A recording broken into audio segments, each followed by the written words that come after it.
Assalomu alaykum aziz podpisчиктар, hurmatli do'stlar. Lot 26-71 bo'limimizda yangi yil oldi ishlarimiz, bayram oldi ishlarimiz juda qizg'in davom qilmoqda.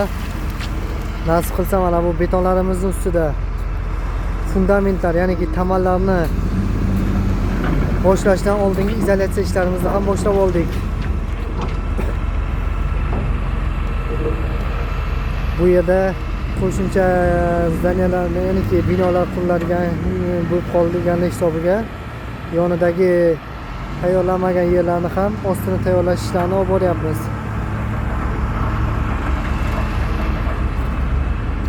Mashina kranlarimizni hali ishga tushirganimiz yo'q, nasib qilsa qurib, narigi tomondagi kranimizni o'rnini qo'yib tayyorlab qo'yganmiz.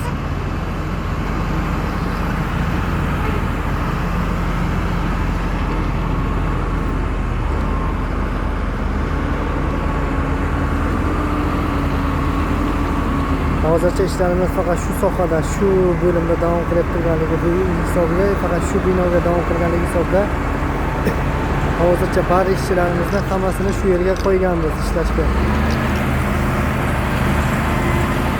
Nasib qilsa qo'llab-quvvatlab tursalar, sizlar bilan birgalikda albatta hammasini birgalikda erishamiz. 32 etajlik binolarni nasib qilsa oxirigacha borib qolamiz. Hammangizga qo'llab-quvvatlab turganligingiz uchun katta rahmat.